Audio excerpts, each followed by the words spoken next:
Chegamos a mais uma parte interessante da Rota E-Commerce do Zero. Agora a gente vai falar de um assunto que a gente adora falar.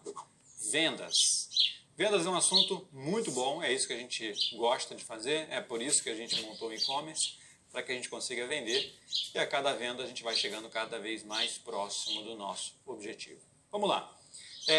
Vou fazer aqui um recap do treinamento até agora, do que tem que estar acontecendo no teu negócio quando você chega nesse momento. Lembrando que quando você chega aqui, você chega estudando e aplicando, né? Não estou falando para você estudar, chegar aqui e ainda não ter feito nada. Se você chegou aqui e não fez nada, está errado. Você tem que ir estudando e aplicando. Então, quando você chega nessa parte, né, na área de vendas, você já está vendendo.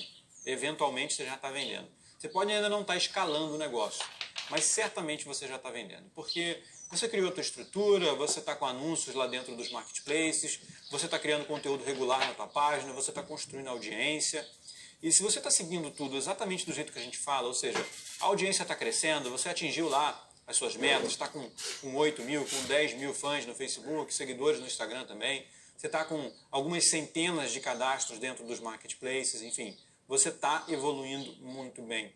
Isso vai fazer você vender, involuntariamente vai fazer você vender. E nesse módulo a gente vai aprender a dar uma otimizada nessas vendas, né? Porque até agora as vendas elas são involuntárias. A gente vai fazer com que elas dependam da nossa ação, onde a gente vai poder otimizar algumas coisas em anúncios, otimizar algumas coisas nos conteúdos, nas postagens que a gente faz, para poder alavancar vendas e fazer com que elas aconteçam com mais, digamos assim, regularidade, né? Eu acho que talvez seja isso que está faltando, regularidade. Lembrando que o principal objetivo aqui da Rota E-Commerce do Zero não é fazer você ter uma avalanche de vendas, né? Você não está nem preparado para isso ainda.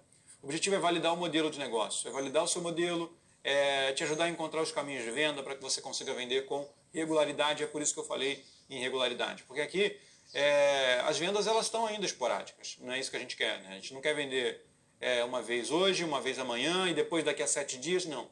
A gente quer vender todo dia. E a gente quer, depois que a gente atinge as vendas diárias, a gente quer vender várias vezes por dia. É isso que a gente vai fazer aqui ao longo desse módulo. Então, nas próximas aulas, a gente vai fazer isso através de elaboração de posts de conversão mais profissionais, vamos dizer assim, mais bem estruturados, com passo a passo, com um checklist. A gente vai ver também descrições mais adaptadas para a venda, né? Como é que a gente faz um anúncio bem profissional dentro dos marketplaces. Isso com certeza vai deixar a gente mais próximo de uma regularidade nas vendas. Vamos abordar também outros canais mais ativos de venda, vamos falar assim, né? Por exemplo, o WhatsApp, usando o Direct, usando o Messenger, ou seja, a gente fazer vendas de forma mais ativa. A gente vai falar também de 3 conceitos muito interessantes, onde a gente vai tentar fazer uma segunda venda para o nosso cliente, ou seja, para quem acabou de comprar de nós. É o cross-sell, downsell e upsell. Vai ter uma aula onde a gente vai abordar mais detalhes sobre isso mais à frente, mas você vai ver que você vai gostar muito e isso com certeza vai alavancar o teu faturamento. Bom, estamos entrando numa área crucial, numa área de alta velocidade do nosso treinamento e com certeza você vai curtir muito essa jornada. Esteja sempre atento às aulas e não deixa de chamar a nossa equipe. Qualquer problema que você tenha, qualquer ajuda que você precise, a gente está sempre disposto aqui para te ajudar.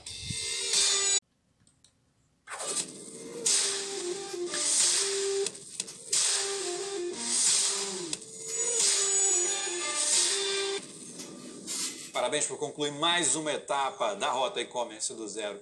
Nessa rota a gente estruturou bastante coisa a respeito do teu canal de atendimento, da tua estrutura de atendimento ao cliente. Falamos um pouco de problemas que podem acontecer, falamos de pré-venda, de pós-venda também. E é lógico que muita coisa vai ser construída na prática, vai ser construída no dia a dia. Mas os conceitos necessários para isso estão todos dentro dessas aulas. Sempre que você avaliar o teu setor de atendimento ao cliente e achar que de repente ele não está dentro do padrão que você gostaria, volta aqui, assiste essas aulas, contratou uma pessoa nova para o teu setor de atendimento ao cliente, coloca ela para assistir esse módulo do treinamento, vai ser muito relevante, ela ficar antenada, ela ficar adequada a esse modelo de atendimento e você assim vai ter o mínimo de problemas possível. Tá? Ao longo desse módulo, nas aulas, você encontrou alguns materiais complementares que te ajudam a organizar um pouco desse conteúdo, te ajudam a criar algumas áreas no teu site, como as políticas de troca, de devolução, essas coisas, e algumas ações que a gente precisa que você realize agora para poder dar continuidade no treinamento estão aqui no material dessa aula. Tá? Então a gente precisa, lembra que esse daqui não é um treinamento daquele tipo que você estuda e deixa para aplicar lá no final. Não, você vai aplicando aos poucos e isso já vai fazer parte da construção do teu negócio. Então, embaixo dessa aula tem agora para você um material, né, de algumas ações que você precisa realizar para poder colocar em prática essa etapa do treinamento dentro do teu negócio e assim a gente ficar cada vez mais perto do progresso e dos resultados que a gente está pretendendo. Parabéns novamente por chegar até aqui e agora você tem muito trabalho pela frente. Vai lá e muito em breve a gente se vê.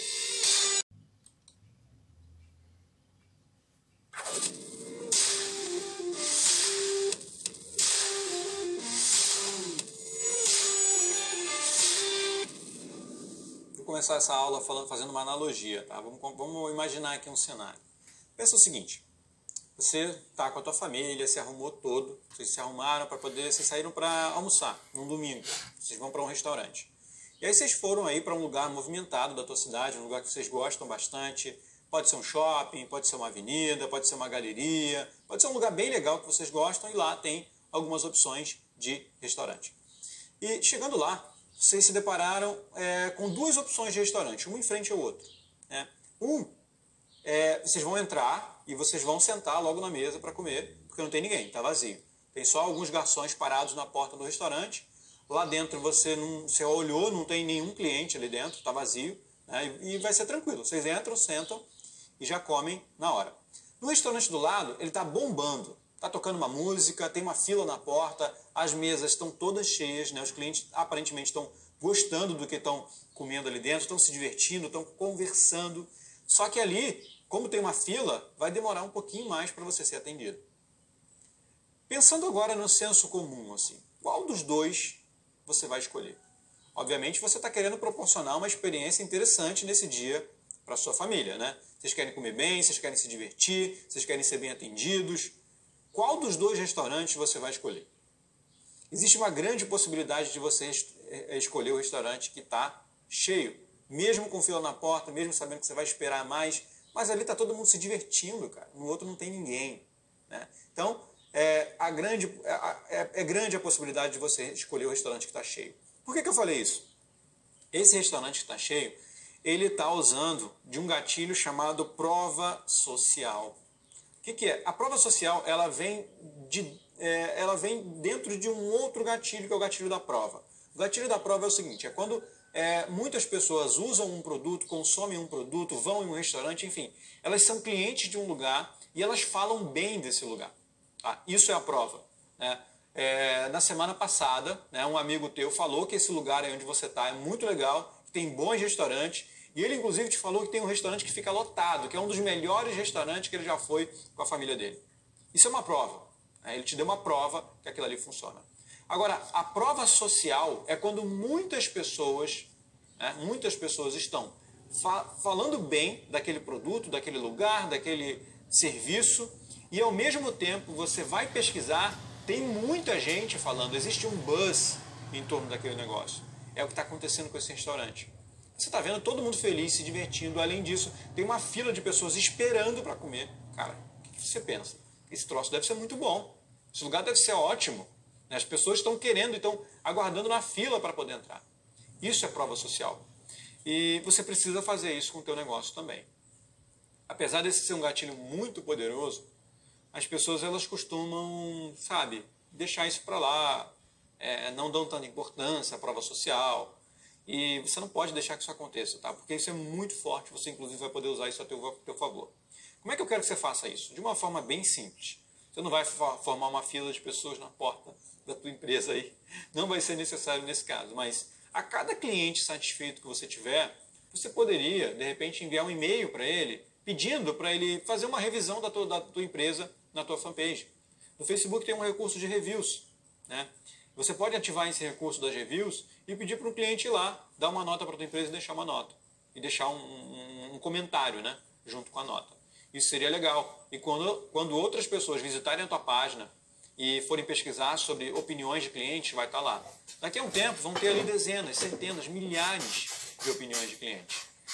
Nos marketplaces também acontece isso. Né? Quando você faz uma compra, quando você faz uma venda, né? Depois que essa transação é concluída até a fase de entrega, você consegue pedir para o teu cliente te avaliar, te dar uma opinião sobre essa compra, dar uma opinião sobre esse produto. E essa opinião vai contar dentro da tua reputação lá dentro do marketplace. Na aula passada eu te falei uma coisa, reputação é tudo. Hoje em dia, reputação é quase tudo. E é verdade. O gatilho da prova social ele pode ser muito poderoso para você aumentar as suas conversões, ele pode ser muito poderoso nas suas estratégias de marketing e é muito mais fácil do que você imagina executar esse gatilho. Outra dica que eu posso te dar, além de pedir para o teu cliente te enviar um texto com uma opinião de como é que foi essa transação, de como é que foi a experiência dele com o produto, imagina se ele tivesse também, se ele te enviasse uma foto usando esse produto. Seria muito legal, você poderia compartilhar isso também. Então, em outro caso, você poderia criar dentro do teu site, caso você já tenha uma área com reviews, com depoimentos dos clientes. Isso também seria muito interessante. E hoje é muito fácil a gente fazer isso. Né? Você fez uma venda, entra em contato com o cliente, manda um e-mail, manda um WhatsApp, manda um direct no Instagram para ele, manda uma mensagem no Facebook Messenger. Você vai ver que alguns não vão responder, mas você vai ficar surpreso na quantidade de pessoas que vai interagir e vai te mandar um feedback, que vai te mandar uma foto e que vai deixar um review na sua página. Você pode usar isso como prova social depois, você pode tirar print das imagens que ele te mandar, você pode pedir para o teu cliente fazer stories com o teu produto e você salva os stories para poder usar depois e depois você vai montando aí a sua galeria de clientes satisfeitos.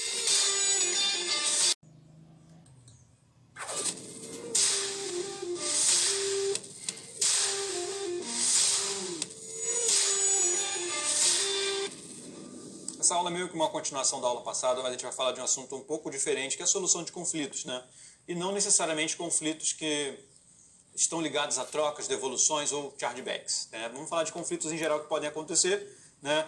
Vamos começar pelos marketplaces. Disputas. Um cliente ele tem o direito no marketplace de abrir uma disputa. Né? Ou seja, ele abre uma disputa porque ele quer cancelar a compra, ele abre uma disputa porque está demorando muito, ele abre uma disputa porque simplesmente ele não entende como funciona e acha que tem que abrir uma disputa para falar com você. Você vai ver vários casos em que disputas vão ser abertas. E o ponto é que as disputas elas não são boas para você vendedor. Não são. Elas acabam queimando a sua reputação dentro do marketplace. Então, o que você precisa fazer para evitar disputas? Manter o teu cliente informado de cada etapa da transação.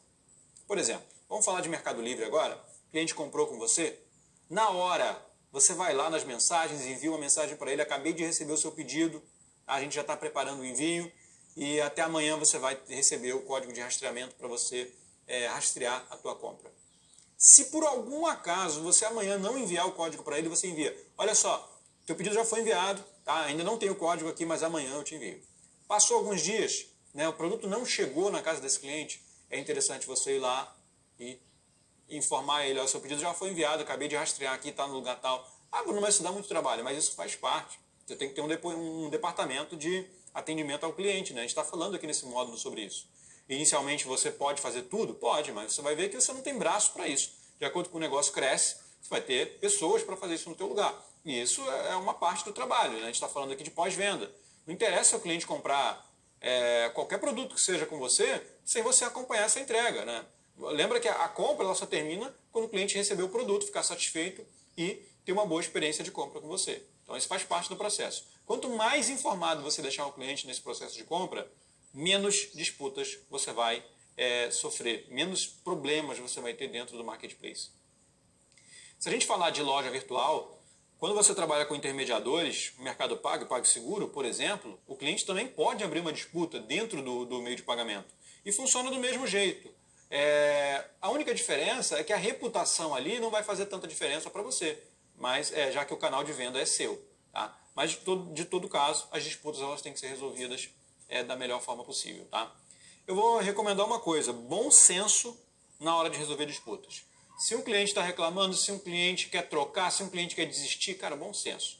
Se você enviou um pedido para o cliente, o pedido está atrasado ou não está atrasado, e ele, sei lá, cismar de cancelar a compra, o que vai acontecer? Você vai ficar com raiva. Óbvio, eu também ficaria com raiva. Mas a gente tem que deixar isso de lado e tem que devolver. O cliente quer devolução? Vamos devolver então. Por quê? Porque quando chegar lá ele vai poder devolver. Ele tem 7 dias para desistir da compra. Então ele pode desistir sim durante o processo. Você precisa se resguardar só para que você receba de volta esse produto, já que ele está em trânsito, né? Então você precisa falar com o cliente, ó, você quer devolver? Maravilha, mas eu vou precisar que você faça o seguinte, que você aguarde o recebimento do produto, você recuse a entrega ou que você me devolva ele. Eu não tenho como fazer o estorno agora sem ter a certeza que o produto vai voltar para mim. O cliente vai entender isso. Tá? Em 99,9% dos casos, ele vai entender isso. Mas bom senso. Mantenha o cliente informado de tudo e, se tratando de marketplaces, eu preciso falar mais uma vez, bom senso acima de tudo, reputação acima de tudo. O quanto você vai ter sucesso dentro dos marketplaces hoje em dia está totalmente ligado na tua reputação. Tá? A tua reputação vai manter tua medalha, vai manter a tua nota, e isso vai manter os teus anúncios bem visíveis, isso vai manter você vendendo bem. Uma reputação ruim significa vendas ruins no marketplace. Você não pode deixar que isso aconteça com a tua marca.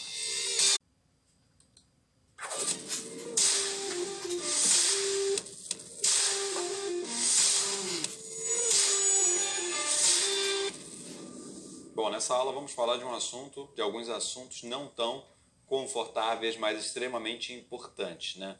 Trocas, devoluções e problemas. Se tratando de e-commerce, não tem como a gente ignorar isso. Na realidade, eu tenho que dar esse direcionamento para que você consiga tratar esses problemas de forma profissional no teu e-commerce, né? E eu já adianto para você, isso vai acontecer, isso acontece, né? E não precisa começar a ficar com medo desse tipo de problema. O que vai acontecer, né, a médio e longo prazo, depois do teu negócio estar estruturado, a gente definir um parâmetro, né, um percentual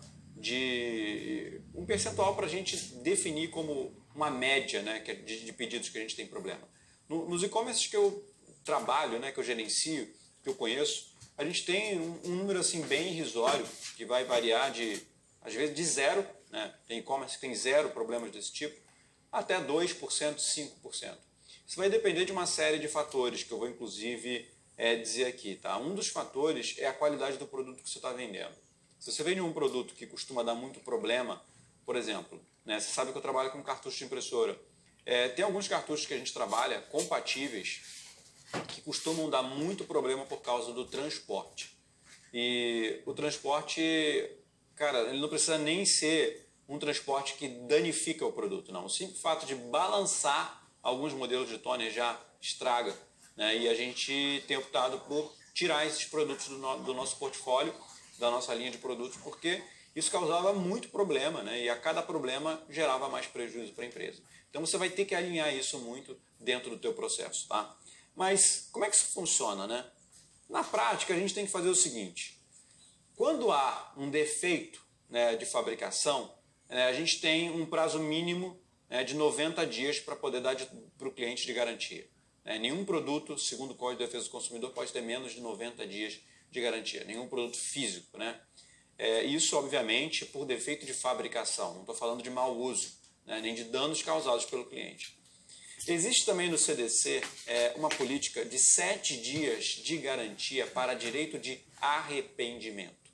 Esse é o fato do cliente receber o produto em casa, simplesmente não gostar e devolver. Não, não é isso. No caso, ele pode simplesmente se arrepender, ele pode adorar o produto, mas se arrependeu de ter comprado, viu que não tem dinheiro para pagar, desde que ele não tenha usado o produto, ou seja, se está intacto, ele pode devolver, ele tem 7 dias para fazer isso, a contar da data que ele recebeu o produto. Então, se ele demorou 15 dias para receber o produto na casa dele, e esse produto ele recebeu lá, ele demorou 15 dias para abrir, chegou lá, mas só 15 dias depois que ele pegou essa caixa, abriu, entrou em contato com você e falou que quer devolver. Ele pode devolver nesse caso? Não pode, né? Porque são 7 dias a partir da data de recebimento e não da data que ele abriu e verificou se ia ou não ficar com o produto, né? Agora, se ele recebeu o produto hoje e amanhã ele decidiu que não quer ficar, entrou em contato, ele pode devolver esse produto. Como é que isso tem acontecido? Dentro dos marketplaces, Mercado Livre, por exemplo, o próprio cliente entra em contato lá e diz que quer devolver o produto, né? E o Mercado Livre vai entrar em contato com você e você vai autorizar essa devolução. O Mercado Livre gera uma etiqueta de correios para esse cliente enviar o produto. Ele envia para você, o Mercado Livre devolve o dinheiro para ele e tudo fica certinho. No caso do cliente ter comprado o produto na sua loja, né, e pagou frete ou não, né, se ele quiser devolver o produto, você tem que arcar com essa logística reversa. Né? Isso seguindo a lei. Né? Você tem que arcar com isso, gerar uma etiqueta para ele enviar esse produto ou ele pagar lá e você reembolsar isso, mas obviamente isso pode ser acordado com o cliente. Então você pode chegar para o cliente e falar, eu até aceito a devolução, mas se você quiser, eu preciso que você pague o frete. Então me envia isso daí, você paga o frete, quando chegar aqui eu devolvo o seu dinheiro. Você pode usar esse argumento para tentar convencer o cliente, mas se ele falar, não, segundo o Código de Defesa do Consumidor, eu não sou obrigado a pagar o frete, aí você vai lá, segue as regras e devolve o dinheiro para ele na totalidade. Tá? Vai existir alguns casos, aí já falando por experiência, tá? Em que você vai ver que a troca não como é que eu vou dizer assim, viável. Por exemplo, o cliente comprou uma caixa de incensos e o custo de uma caixa de incenso é muito baixo. Então ele comprou uma caixa de incenso, recebeu lá essa caixa de incenso na casa dele, decidiu que não quer mais ficar com esses incensos. Aí eu vou ter que enviar gerar uma etiqueta, né, pagar uma logística reversa para ele poder devolver isso para mim. E vamos supor que a caixa de incenso custe R$30. E eu preciso pagar R$20 para ele me devolver isso. Só que o preço de custo, o preço que eu pago nesse incenso é R$5. São exemplos, tá? Então, vale muito mais a pena para mim perder esses incensos, que custa R$5 para mim, do que ter que pagar 20 para ele me devolver isso. Entendeu? A mesma coisa no produto com defeito. Acontecia do cara receber um cartucho e o cartucho deu problema. Aí, esse cartucho tinha um custo para mim de R$10, por exemplo. E eu tinha que pagar 30 para esse cara me devolver os cartuchos, né, de frete. Cara, eu mandava ele ficar com os cartuchos, eu enviava um novo para ele, e ao invés de trocar, eu simplesmente enviava um outro cartucho, que para mim era mais vantajoso. Então você vai ter que ter esse bom senso e esse senso crítico de avaliar no teu negócio, caso a caso, se vale a pena mandar uma mercadoria voltar para que você envie uma outra, ou se vale a pena direto cancelar a compra ou simplesmente enviar uma nova mercadoria para o cliente. Caso a caso, você vai ter que fazer isso. Outros problemas que podem acontecer, né? Danos, defeitos causados pelo cliente. O cliente quebrou o produto, está dizendo que veio com defeito. Nesses casos, dificilmente você consegue provar o contrário. Né? Você pode até pedir o produto de volta, vai fazer uma análise, mas o lance é que você vai ter que ter muito bom senso para tratar esses casos. Felizmente, são casos muito raros, tá? Mas tenha muito bom senso. Já aconteceu com a gente do cliente danificar o produto, uma impressora, por exemplo, e ele dizer que a impressora já foi com problema, a gente pedir de volta, ver se certificar que o próprio cliente danificou esse produto. E o que acontece? A gente pode falar que não vai trocar. A gente fica sujeito a esse cliente entrar com um processo no PROCON contra a gente, na Justiça ou no PROCON. E o que é mais vantajoso para você? Resolver esse problema, devolver esse dinheiro ou arcar com um processo? Infelizmente, o Código de Defesa do Consumidor ele é muito claro e muito a favor do consumidor e pouquíssimo a favor do lojista.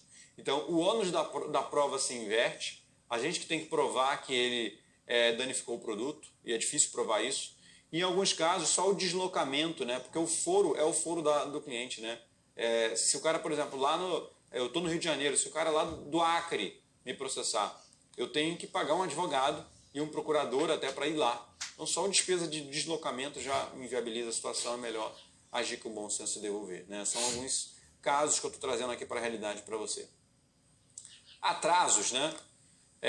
A gente trabalha com logística e, obviamente, estamos sujeitos a prazos dos transportadores, inclusive dos Correios. E esses prazos, eles muitas das vezes podem ser furados, podem haver atrasos aí. A minha recomendação é que você estique um pouco o prazo de entrega. Então, se o Correio tem um prazo de 10 dias, diz para o cliente que vai ser 15, vai ser 20. Se entregar antes do prazo é um benefício para você. Se entregar após o teu prazo, mas dentro daquele prazo determinado, isso não vai gerar nenhum problema. Tá? Então, tem isso em mente. Né? Agora, use sempre esses casos para poder aprender, né? E gerar feedback para o teu negócio para minimizar esses problemas. Então, fotos de má qualidade costumam causar problemas de devolução. O cliente, na foto, a cor do produto estava de um jeito, o produto estava de um jeito, chegou era de outro jeito, né? Informações erradas na descrição do produto costuma atrapalhar também, tá? Outro tipo de problema que pode acontecer é extravio. Isso pode acontecer. Extravios, roubos de carga, perda de mercadoria, danos dentro dos correios. O que acontece? O correio não é obrigado a pagar nesses casos, tá? Já deixo claro para você isso. Toda encomenda que a gente envia, ela tem um seguro obrigatório de R$50. Então você enviou uma encomenda, ela tem um seguro obrigatório de R$50. Só que se você enviou uma encomenda de R$500, ela não tem seguro. Você tem que fazer esse seguro por fora, tá? Se você fizer esse seguro, você vai estar coberto caso aconteça um extravio, um roubo, um dano dentro dos correios, tá? Então faça seguro das encomendas acima de R$50, essa é uma recomendação que eu te dou. Se você está usando meios de pagamento que estão já embutidos também o frete, como por exemplo Mercado Envios, ou Envio Fácil do PagSeguro, Melhor Envio, por dentro da plataforma geralmente o seguro já está embutido nesse valor, tá? Então isso é interessante também para você. Para a gente concluir essa aula, o último problema que pode acontecer são chargebacks, fraudes. Esse termo provavelmente não é um termo comum para você. Chargeback é o seguinte, é quando há uma fraude, é quando alguém usou os dados de uma pessoa para comprar um produto via cartão de crédito, na maioria dos casos, e essa pessoa não autorizou. Chegou a fatura do cartão, essa pessoa viu lá, caramba, tem uma compra aqui de R$1.000, na loja tal, ou no Mercado Livre, ou no meio de pagamento tal, eu não comprei isso. Ela vai ligar para o cartão e falar, não reconheço uma transação aqui no meu cartão de crédito, não foi eu que comprei. O que a administradora costuma fazer? Cancelar o cartão dela, enviar um outro e cancelar a transação. Quando ela cancela a transação, ela vai chegar para o lojista ou para o meio de pagamento e vai falar, transação X está cancelada, estamos estornando esse valor. E o valor geralmente é estornado mesmo, tá? Então, existem alguns mecanismos que estão trabalhando para poder minimizar esses riscos de chargeback, né, desse tipo de fraude. Isso tem diminuído muito com o passar dos anos, mas ainda acontece e você tem que ficar de olho. Então, quando você receber um pedido, né, uma compra muito grande, muito elevada, de um valor fora do normal, procure ligar para a pessoa, liga para o cliente, veja se está tudo certo. Não é ligar para confirmar, estou querendo saber se compraram e tal. Não, só liga para conversar mesmo. Oi, aqui é da loja tal e eu acabei de receber o teu pedido, queria confirmar tudo certinho, os teus dados de entrega para saber se está tudo certo e a gente vai te enviar isso o mais rápido possível. A pessoa vai confirmar os dados. Se você não conseguir falar no telefone ou se ninguém quiser confirmar dados com você, aí não é um bom sinal, tá?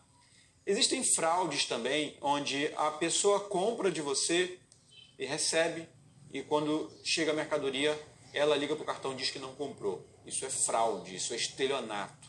Isso está sendo muito combatido também, tá? Então, isso vai acontecer, mas são casos muito raros, tá? Meu objetivo nessa aula de hoje é te mostrar todos os tipos de problemas que podem acontecer em relação a esse tipo de coisa no teu e-commerce.